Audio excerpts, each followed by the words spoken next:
This is a stream in central Utah. I can't tell you exactly where it is because it can't take a lot of pressure. It's actually we're actually fishing a beaver pond here, but there's some current, so this is current flowing into the upper end of a beaver pond. These are big brown trout, and they're taking tiny midges, but occasionally they're getting a blue-wing olive or a cluster of midges. So they're real lazy looking, but they're a little spooky. So the idea is to sneak up on them. Oh, this is a beautiful place. The sun is straight overhead, and so we're able to get fairly close, but still have to stay lower. They'd know we were there. So I'm casting a blue-wing olive dry fly, actually kind of a Palmer pattern. It could look like a midge cluster, or it could look like the blue-wing olives a little bit. It's a dry fly.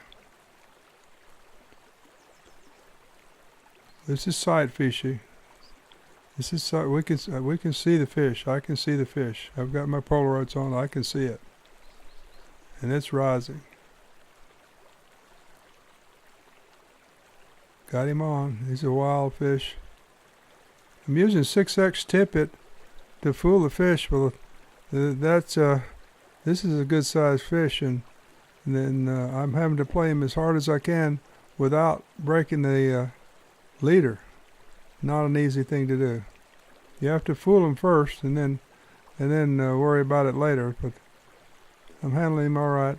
I'm hoping he won't dive in the moss, because I'd be in trouble then. Play him carefully.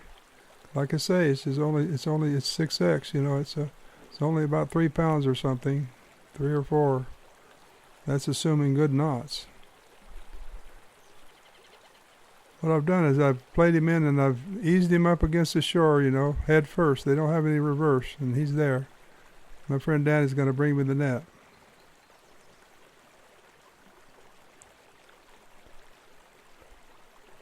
Now while we were there, we had that fish in the net. We looked out there, and the fish were still rising. I guess the sun made it where they couldn't see us, and so we decided to go ahead and cast again before we released that one. So we left it in the net, and I try for another one. Dry fly again, and slurped it. Oh, that's a wild fish. This is so much fun, I can't stand it.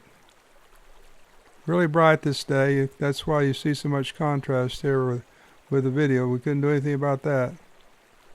This fish jumped and ran downstream like a race car. I've got him under control, I think. Unless he decides to do something amazing.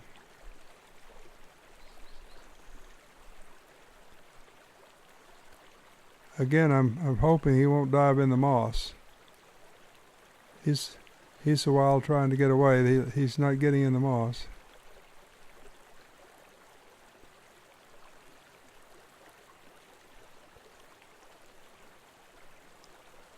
I think I've almost got him. About the time I think I'm almost got him, guess what?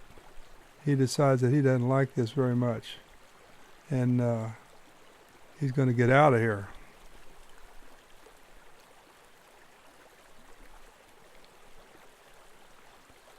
It's the first week in May. The water's really cold. Later in the year, when the water's warmer, I wouldn't have a chance on this fish with 6X.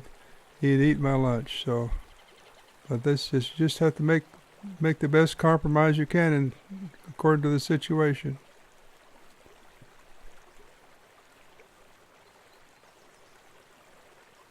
Well, maybe I'm going to get him to know. There he goes again. Can't blame me for not wanting to come up in the shallow water and get netted. Get their head up, kind of ease them in if that's your best chance. This is a big fish. He's about 18 inches. Strong fish. Brown trout. Wild brown trout. They don't stock this stream. Well, we're going to release him.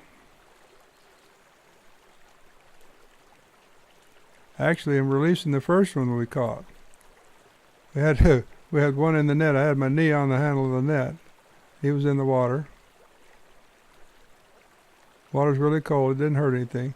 That's the one I just caught. I'm going to turn him loose.